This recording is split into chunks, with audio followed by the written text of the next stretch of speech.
BBA, BCA, BCom computer కోర్సులో 100% placement లభించే ఏకైక డిగ్రీ కాలేజ్ కూకట్పల్లిలోని i3 డిగ్రీ కాలేజ్ 8367215215.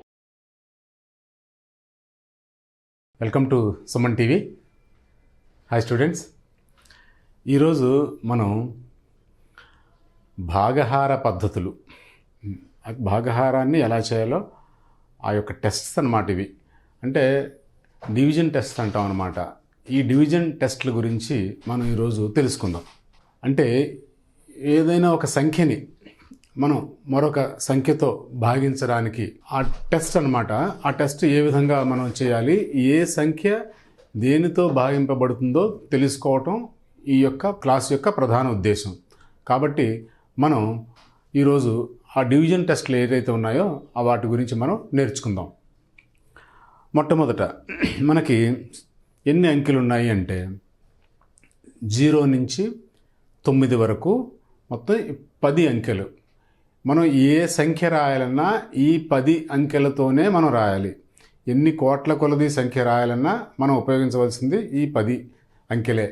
కాబట్టి ఈ 10 అంకెలతో కూడా మనం డివిజన్ అంటే భాగహారం సాధ్యపడుతుందా, సాధ్యపడితే ఎలా సాధ్యపడుతుంది, ఏ సంఖ్య ఏ దేనితో భాగింపబడుతుంది, ఇవన్నీ కూడా చెప్పుకోవడం ఇక్కడ మనం చూద్దాం. మొట్టమొదట 1. మనకి ఉన్న సంఖ్యలు 1, 2 అంకెలు 4, 5, 6, 7, 8, 9, ఇది కాకుండా 0. కాబట్టి ఈ యొక్క అంకెలతో మనం భాగింపబడే సంఖ్యలు ఏమిటి, ఒక సంఖ్య ఈ అంకెలు ఏవైతే ఉన్నాయో ఈ అంకెల్లో ఏదో ఒక అంకెతో భాగింపబడుతుందా లేదా అనేది మనం తెలుసుకోవటం ఇక్కడ మన ఉద్దేశం.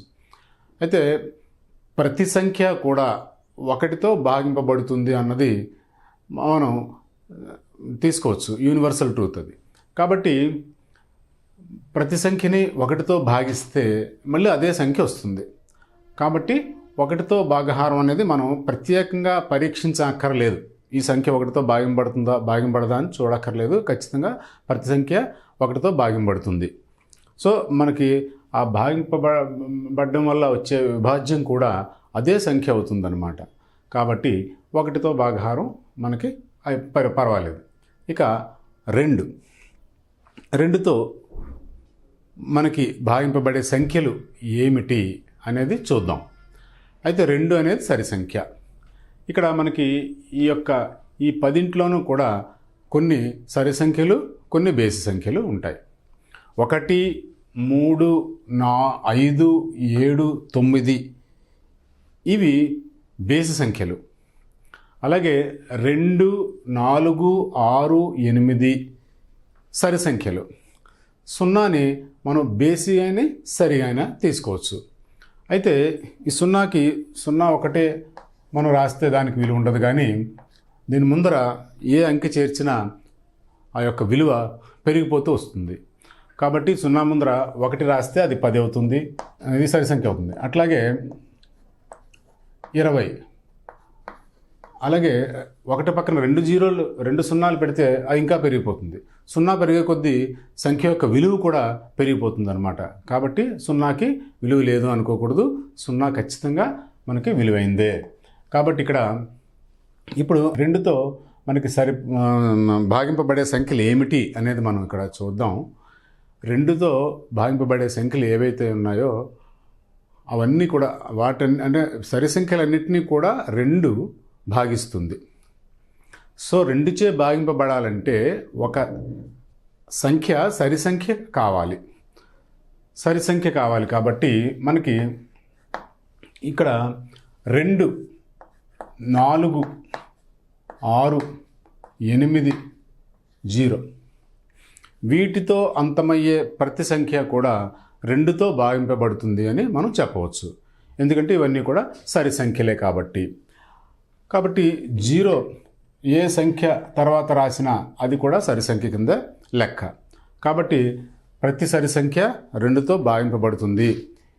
ఈ సరి సంఖ్యలు మనం కొన్ని చూస్తే మనకి ఏదైనా సరే 44 4తో అంతమైంది, 52 2తో అంతమైంది, 36 6తో అంతమైంది, 18 8తో అంతమైంది. అట్లాగే 20, చివరి నుంచి 0 వచ్చింది, 0 వచ్చింది. కాబట్టి ఇవన్నీ కూడా సరి సంఖ్యలే.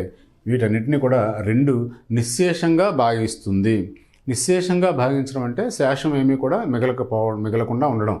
కాబట్టి ప్రతి సరి సంఖ్య కూడా 2చే భాగింపబడుతుంది. ఇది 2 యొక్క భాగహార పరీక్ష. ఇక మనకి 3తో మనకి ఏ సంఖ్యలు భాగింపబడతాయి అనేది ఇక్కడ మనం తెలుసుకుందాం. 3తో ఒక సంఖ్య భాగింపబడాలంటే ఆ సంఖ్యలోని అంకెల మొత్తం 3తో భాగింపబడాలి. 3 యొక్క గుణిజం అవ్వాలి. కాబట్టి 3తో భాగింపబడవలెనన్నా ఆ యొక్క సంఖ్యలోని అంకెల మొత్తం 3తో భాగింపబడాలి. కాబట్టి 123 తీసుకుందాం. ఇప్పుడు ఒక సంఖ్యలోని అంకెల్ని మనం కలపడం ఎలాగో అంటే 1 + 2 + 3, 1 + 2 + 3 6. 6 అనేది 3 యొక్క గుణిజం. కాబట్టి ఈ యొక్క 123 అనే సంఖ్య 3తో నిశ్శేషంగా భాగించబడుతుంది అని చెప్పవచ్చు. కాబట్టి 123. అట్లాగే 339 అని తీసుకున్నాం అనుకోండి, 339. ఇది యొక్క మనకి చూద్దాం. 3 + 3 6, 6 + 9 15. సో 15 అనేది 3 యొక్క గుణిజం. ఈ 3 యొక్క గుణిజాలు ఏమిటి అంటే 3 యొక్క టేబుల్ ఏదైతే ఉందో ఆ టేబుల్లో కనిపించేవన్నీ కూడా 3 యొక్క గుణిజాలే. 3, 6, 9, 12, 15, 18, 21 ఇట్లాగ ఇవన్నీ కూడా 3 యొక్క గుణిజాలే. కాబట్టి మనం తీసుకున్న సంఖ్యలోని అంకెల మొత్తం 3 యొక్క గుణిజమైతే ఆ అంకె మొత్తం 3 చేత నిశ్శేషంగా భాగించబడుతుంది అని చెప్పగలము. సో 513 చూద్దాం. 5 + 1 + 3 సో 9. 9 అనేది 3 యొక్క గుణిజమే కనుక ఈ యొక్క 513 అనే సంఖ్య 3 చేత నిశ్శేషంగా భాగింపబడుతుంది. కాబట్టి ఈ యొక్క మనం ఎంత పెద్ద సంఖ్యను తీసుకున్నా సరే అది 3 యొక్క గుణిజం కాలేదనుకోండి, అది 3 చేత భాగింపబడదు. ఇది తీసుకుందాం. 1 + 2 + 3 + 4 + 5. సో 3, 3, 6, 10, 15. ఇది కూడా 15. 3 యొక్క గుణిజమే అని అర్థమవుతుంది.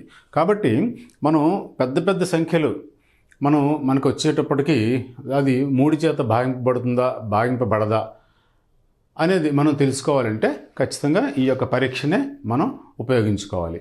కాబట్టి తెలిసింది కదండి, 3 చేత ఒక సంఖ్య భాగించబడవలెనన్న ఆ యొక్క సంఖ్యలోని అంకెల మొత్తం 3 చేత 3 యొక్క గుణిజం కావాలి. అది గుర్తుపెట్టుకోవాలి మనం. ఇప్పుడు మనం మరొక భాగహార పద్ధతి, అలాగే డివిజన్ టెస్ట్ ఏదైతే ఉందో అది మనం నేర్చుకుందాం. దీని తరువాతి భాగహార పరీక్ష మనం 4తో చేద్దాం. ఇప్పుడు ఒక సంఖ్యని మనం తీసుకుని ఈ సంఖ్య 4తో భాగింపబడుతుందా భాగింపబడదా అనేది మనం చూడాలి అంటే ఒక పరీక్ష ఉంది. అదేమిటో మనం చూద్దాం. 264 అనే సంఖ్యని మనం తీసుకుందాం. సంఖ్యను తీసుకుంటే ఈ యొక్క యూనిట్స్ ప్లేస్లోను టెన్స్ ప్లేస్లోను, అంటే యూనిట్లు స్థానము పదుల స్థానంలోని ఈ 2 అంకెలు కలిసిన సంఖ్య ఏదైతుందో అది 4 యొక్క గుణిజం అవ్వాలి. గుణిజం అయితే అది 4 చేత భాగింపబడుతుంది అని చెప్పొచ్చు అనమాట. ఇప్పుడు 64 అనేది 4 యొక్క గుణిజము అనేది 4 యొక్క గుణిజము. కాబట్టి 264 అనేది 4 చేత నిశ్శేషంగా భాగించబడుతుంది అని చెప్పవచ్చు. ఇలా మనం 2 యొక్క 3 యొక్క 4 యొక్క గుణిజాలు ఏవైతే ఉన్నాయో అట్లాగే వాటితో ఏ సంఖ్యలు అయితే భాగించబడతాయో వాటి గురించి మనం తెలుసుకున్నాం. Thank you. సుమన్ టీవీలో మీ పర్సనల్ అండ్ బిజినెస్ ప్రమోషన్స్ కోసం కింది నెంబర్కి కాంటాక్ట్ చేయండి.